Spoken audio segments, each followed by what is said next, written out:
Bismillahirrahmanirrahim. Assalamualaikum warahmatullahi wabarakatuh. Perkenalkanlah, kita dari kelompok Enan ingin presentasi hasil diskusi kami judul makalah komponen komunikasi lintas budaya. Innal hamdalillah nahmaduhu wa nasta'inuhu wa nastaghfiruh wa na'udzu billahi min shururi anfusina wa min sayyiati a'malina may yahdihillahu fala mudhillalah wa may yudhlil fala hadiyalah. Asyhadu an la ilaha illallah wa asyhadu anna Muhammadan abduhu wa rasuluh, amma ba'd.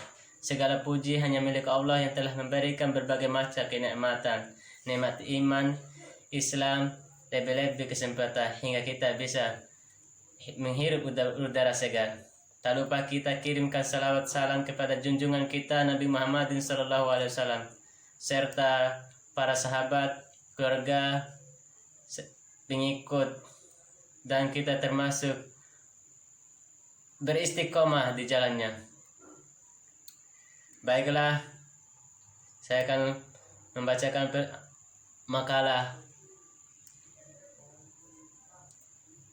pembahasan pengertian komunikasi. Kata komunikasi dalam bahasa Inggris adalah communication, yang berasal dari kata lain communication dan bersumber dari kata communities, yang berarti sama. Sama di sini maksudnya adalah sama makna mengenai suatu hal. Komunikasi mempunyai banyak makna, namun dari sekian banyak definisi dapat disimpulkan secara lengkap dari maknanya yang hakiki, yaitu komunikasi adalah proses menyampaikan pesan oleh seseorang kepada orang lain untuk memberitahu atau mengubah sikap, pendapat atau perilaku, baik secara lisan maupun tak langsung melalui media. Selain itu, komunikasi juga dapat diartikan sebagai proses penyampaian suatu pesan kepada orang lain.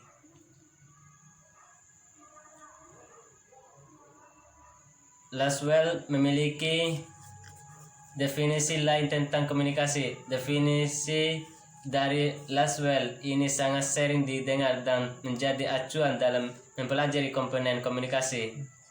Komponen komunikasi adalah unsur-unsur terjadinya komunikasi. Adapun komponen-komponen komunikasi sebagai berikut. Komunikator.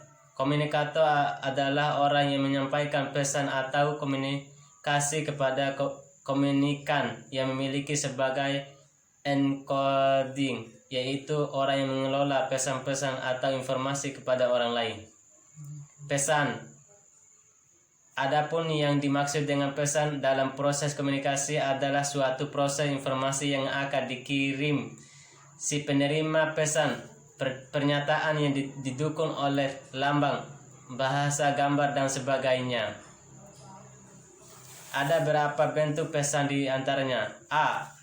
Informatif, yakni memberikan keterangan-keterangan yang kemudian komunikan dapat mengambil kesimpulan sendiri. B. Persuasif, yakni dengan bujukan untuk membangkitkan pengertian dan kesadaran seorang bahwa apa yang kita sampaikan akan memberikan berupa pendapat atau sikap sehingga ada perubahan. C. Coercive, yaitu dengan menggunakan sanksi-sanksi, bentuknya terkenal dengan agitasi, yaitu dengan penekanan yang menimbul tekanan batin di antaranya sesamanya dan kalangan publik.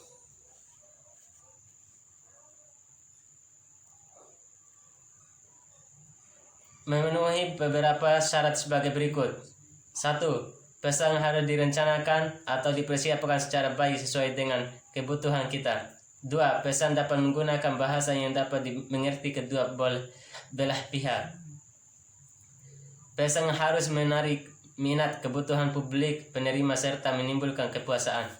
Media adalah sarana atau alat yang digunakan untuk berkomunikasi agar hasil komunikasi dapat mencapai sasaran yang lebih banyak. Komunikan adalah orang yang menjadi sasaran dalam kegiatan komunikasi atau penerima pesan atau informasi yang disampaikan oleh komunikator. Efek adalah dampak dari pengaruh pesan atau hasil akhir dari proses komunikasi yang telah disampaikan. Hal yang sangat penting dalam komunikasi ialah bagaimana cara agar sesuatu pesan yang disampaikan komunikator itu menimbulkan efek atau dampak. Efek komunikasi ini berupa efek fisiologis yang terdiri dari 3. A. Pengaruh. B. Pengaruh efektif. C. Pengaruh psikomotor.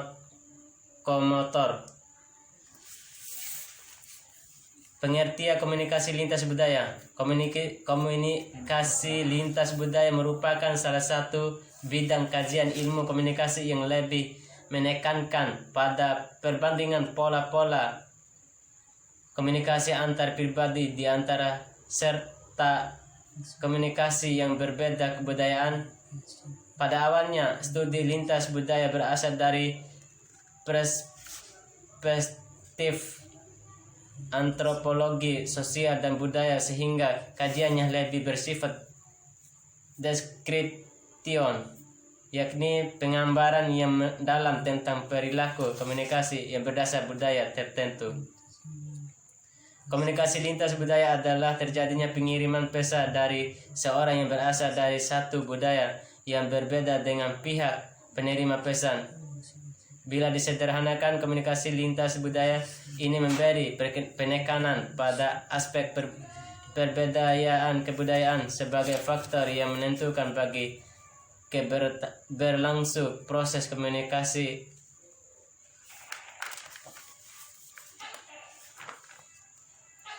Banyak pembahasan komunikasi lintas budaya yang berkisar pada perbandingan perilaku komunikasi antar budaya dengan menunjukkan perbedaan dan persamaan sebagai berikut.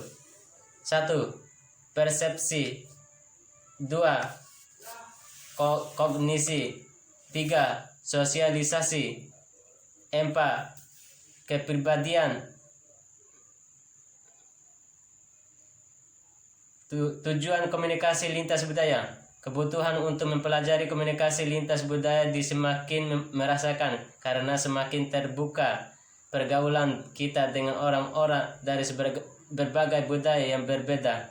Di samping kondisi bangsa Indonesia yang sangat menjamuk dengan berbagai ras, suku, bangsa, agama, latar belakang daerah atau desa atau kota, latar belakang pendidikan, dan sebagainya. Menyebutkan beberapa alasan di antara sebagai berikut. 1.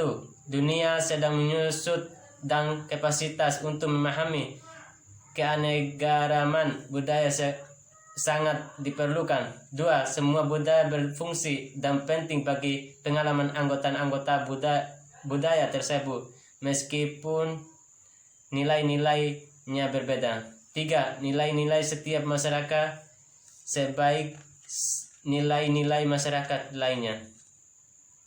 4. Setiap individu dan atau budaya berhak menggunakan nilai-nilai sendiri. 5. Perbedaan individu itu penting, namun ada asumsi-asumsi dan pola-pola budaya mendasar berlaku. 6. Pemahaman atas nilai-nilai budaya sendiri merupakan persyaratan untuk mengidentifikasikan dan memahami nilai-nilai budaya.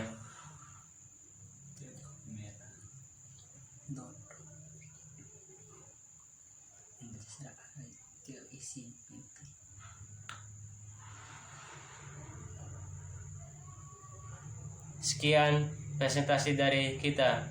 Wabillahi taufiq hidayah. Assalamualaikum warahmatullahi wabarakatuh.